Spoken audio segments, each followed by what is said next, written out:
You are a professional mermaid, isn't it? That's the sort of. I thought you were going to say professional lesbian. I was like, yep. I get paid. Yeah, we don't talk about that. It's a very different interview, Laura. Very dangerous grammar.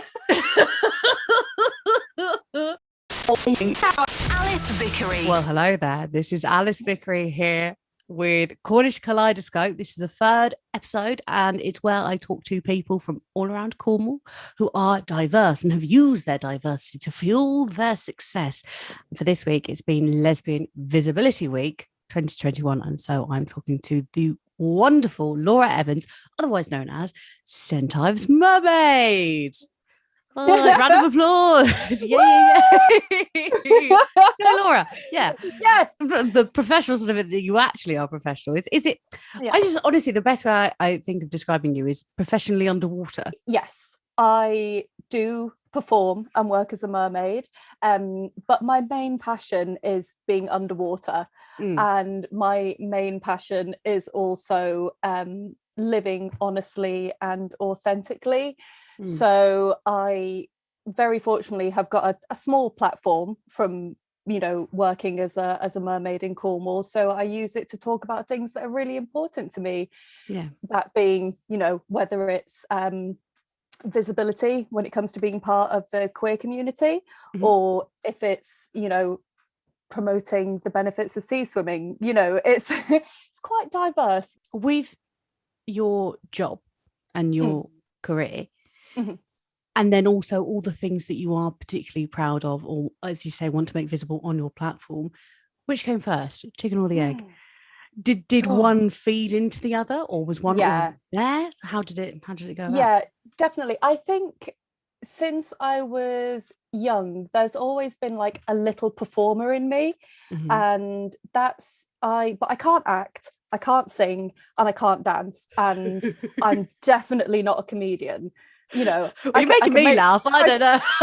I know, but I don't think people would pay. That's the problem. The difference. So, and also, I'm just I just didn't know where I fit in, and I've always grown up feeling that way, and obviously my sexuality played into that as well. But what came first was mermaiding, and that was quite by accident. I had moved back from London. I was quite ill mental health wise when I moved back from London, and I started sea swimming a lot and fell in love with being in the water in a way that I hadn't since I was a child. I rediscovered the magic of being in the water, and especially being underwater, which I didn't, for whatever reason, didn't think was accessible to me as an adult. Because when you're an adult, you need to be serious and have, a 9-to-5 job. This was the environment that I grew up in. Of course.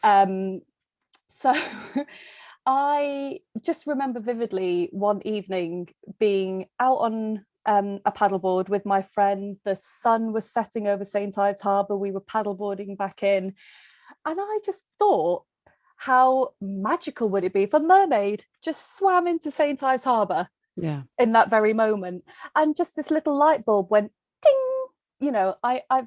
I thought, hang on, I could do this. There's an idea here. And that's where the mermaid thing grew from. And that gave me my platform, my performance, my theatre, which was washing up on the beaches, and gave me fundraising opportunities. And I think as I developed a bit of an audience online, that's where I then saw the potential to talk openly as well, and just not be this one-dimensional character, be multi-dimensional. So that's it was mermaid first, then it gave you the platform, it gave you the space to do all the things that you wanted to do. Yeah, definitely. Why did you come back to Cornwall in the first place? Because obviously you were born and bred here. I moved to London. I was looking for myself, and I thought that the city is where I'd find myself. Don't we all? I was well into my mid-20s, but still really didn't know who I was. And I met someone who lived in London, so that dictated my move there. Sadly, the relationship broke down not long after I moved to London. Right. I didn't have a friend network there yet, and London is a brutal city. And I mean, just to bring in another thing, I talk openly about having issues with addiction. Mhm. Now, being in London when you're at risk of addiction is really quite dangerous, I soon The realised. support around you to be able to fight it off. No, Yeah. absolutely. Yeah. And drinking is such a big culture in London. You Yeah. know, it's your social life, it's what people do, and inevitably there were drugs as well. Mhm. And I found myself going down a path that terrified me and that I knew wouldn't end well. Yeah. I was basically suffering from the symptoms of PTSD, so I was just permanently anxious. I couldn't eat. I could only drink alcohol and Mhm. smoke and just about get through work on a daily basis. And I was just on this, I was non-existent. I was just a shell Yeah. functioning using these unhealthy crutches. So the day before my 28th birthday, I phoned home and my mum just said, come home. And I did. I didn't know what I was going to do. I just knew it Yeah. was the right move. I just You knew if I stay here,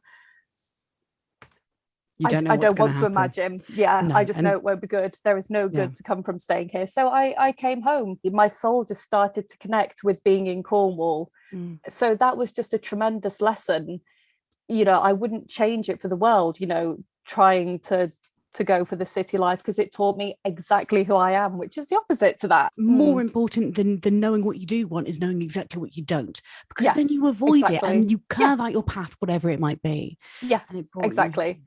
And you're so right in saying that, because you have to carve out your path. And that was a big thing for me in Cornwall, because I can tend towards boredom. I need to be stimulated all the time. I mean, part Yes. of the reason I used to drink was because I just wanted to calm myself down. You Right. know, there's no off button for me. So I had to find a way to keep Cornwall really engaging for me, or just make it my own. And I think that getting a tail and dressing as a mermaid really played into that as well, you know, creating Yeah. this unique thing. So yeah, no, you're absolutely right. Just starting to carve your own path is a really liberating turning point in life. That's so interesting the way you put it then. Sort of you don't have an off switch, and being in a place like Cornwall where everyone thinks of it as such a nice relaxing place, being that person without the off switch and also wanting to be here is a very hard balance to strike, and you have obviously found it. Interesting. Yeah. So getting onto the it's weird to say, but getting onto the lesbian part, I don't know. Getting onto the lesbian part, yeah. I mean, do you know, it's funny, isn't it? Arguably, it should be the least interesting thing about me. You know, sexuality in my mind, and the way I want to push forward in life, is that it just doesn't matter who or what you're into. You know, it doesn't, but it's still a conversation that has to happen, because there are still people struggling. There are still countries where it's illegal. There are still people who aren't represented, or where it's a thing, don't see themselves in someone else. And I think that's so important. So you know, and it's the word visibility that really sort of strikes me from this awareness week, because okay, so you're going to take gay and you're going to take lesbian. You think of pride, you think gay, you think camp, you think men, you think gay men. And I was looking at a fact. I was just looking at sort of what Lesbian Visibility Week was all about. And apparently still at work, women are twice as unlikely to come out to their colleagues as their gay male counterparts. That's really interesting. I didn't know that. So interesting. So as an individual, the interesting thing for me was when I was younger, I didn't see me represented. There was a very specific image of gay woman, lesbian, that I was exposed to, you know, whether it was here in Cornwall or even on TV. I didn't see what you would call a femme lesbian. You know, I had this idea of what a lesbian was, and for sake of a better word, you know, you think butch, or you think Yes. dyke, diesel dyke. You think women dressed up as men? Yeah. And it's just, you know, it's awful that I kind of had that idea in my head. So when I started to realize I had feelings for women, but it didn't affect the way I wanted to present myself physically. For some people, that is a very legitimate response to their sexuality, because gender and sexuality are so fluid. But for me, I didn't see myself represented. And the worst experience for me was when I did come out and I started, you know, in places like Cardiff and even London. I was going out to gay bars, and the gay community itself was rejecting me for looking too feminine. Women didn't believe that I was gay, and I was questioned. It felt like I should have some card that said, I am a real gay. It's a doctor's note. Here is a signature by a psychiatrist. But I was so shocked and so surprised. London, you know, I think diverse. And I was just thought, when I came out of Cornwall and went to a city, I'd be presented by this diversity within the gay scene. I got turned away from GAY because the female woman of color, lesbian, did not believe, you know, so a minority did not believe that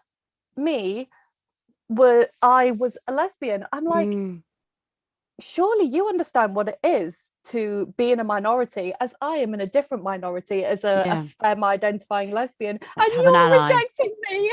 Let's support each other. Come on, please, allies. You know, to struggle with my sexuality as I did, and then to be rejected by the very people I wanted to be accepted by. It's like, where do I fit here? This is the question I was going to ask you.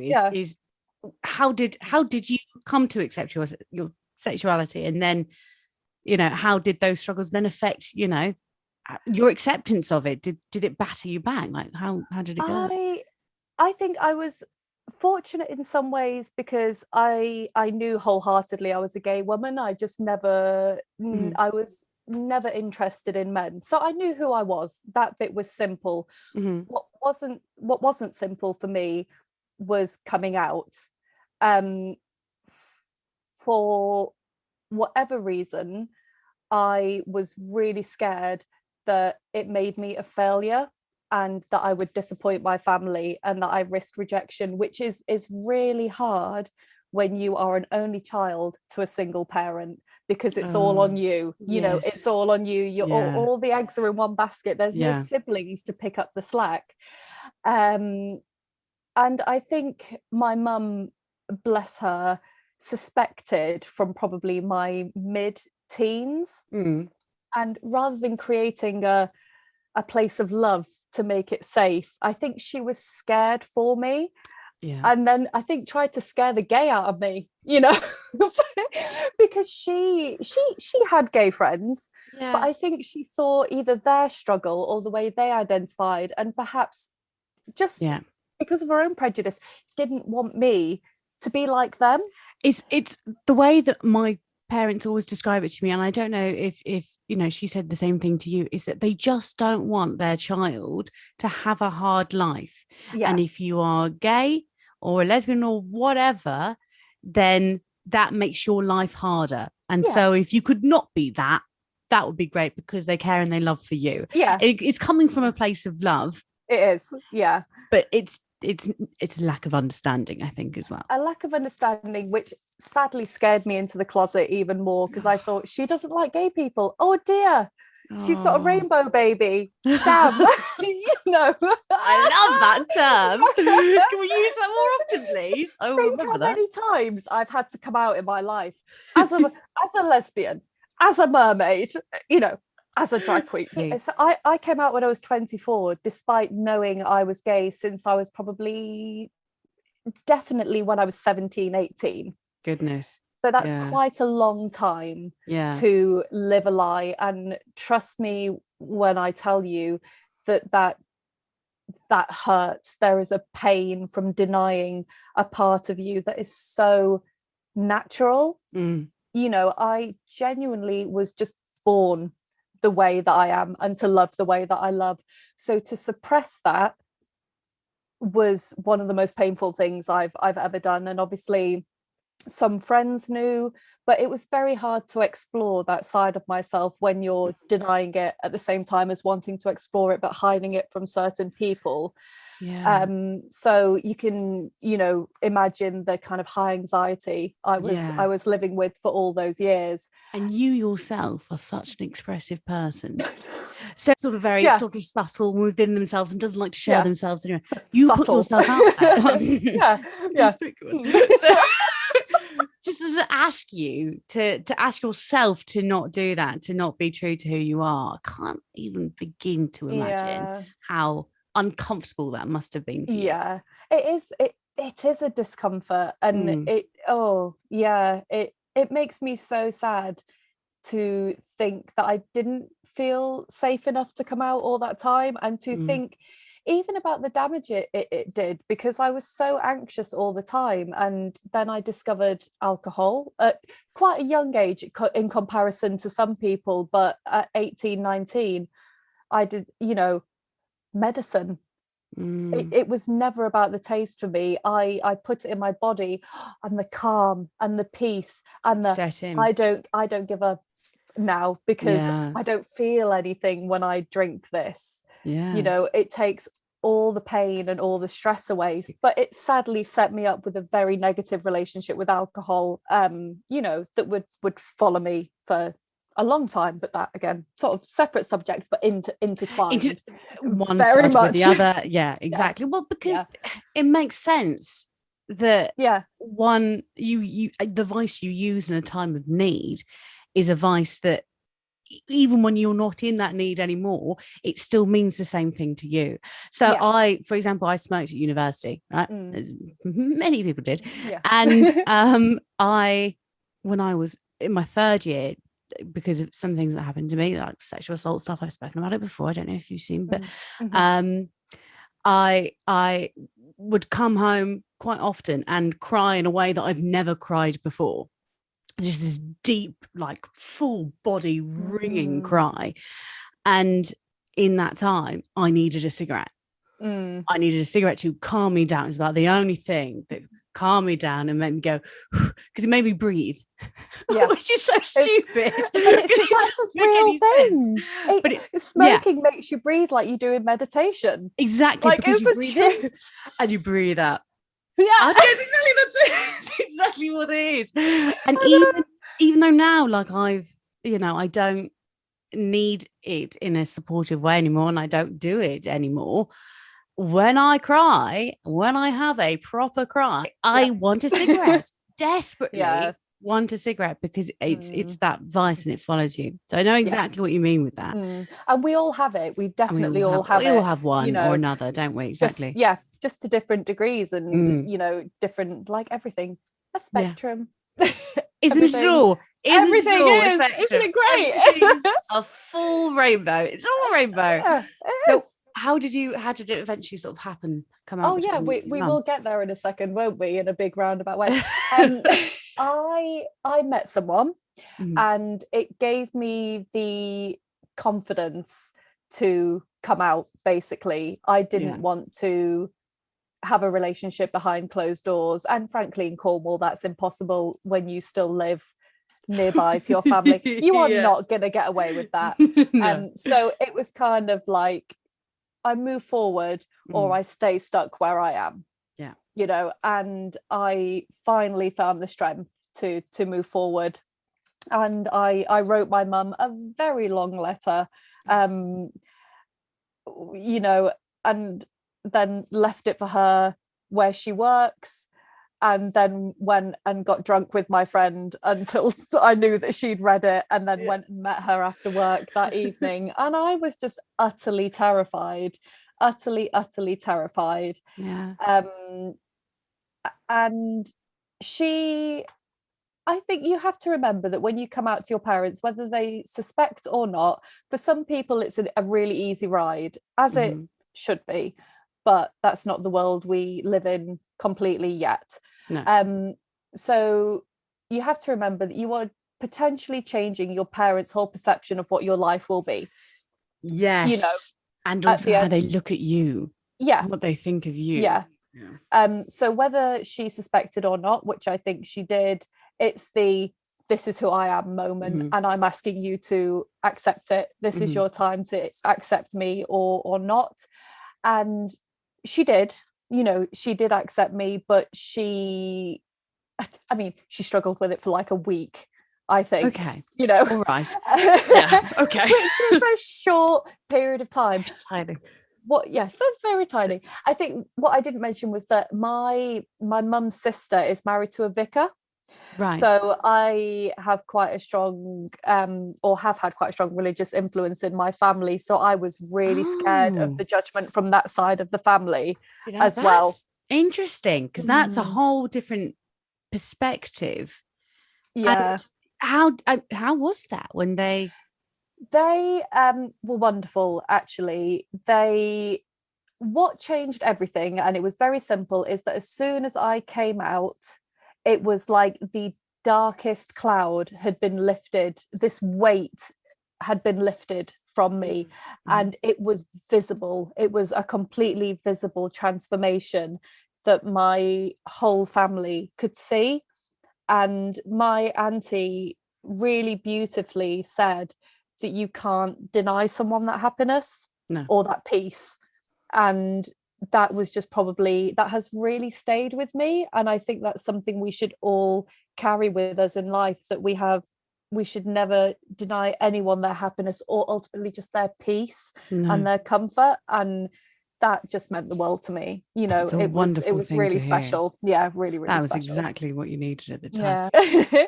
Because, as you said earlier, sort of coming back to being in Cornwall and seeing all these lovely things and realizing this is the place that you want to be. This is the place where you feel fulfilled in the sea, in this lovely place. How does that compare with the people and the being yourself in the community itself? Because you might have found a space for you, but do you see what I mean?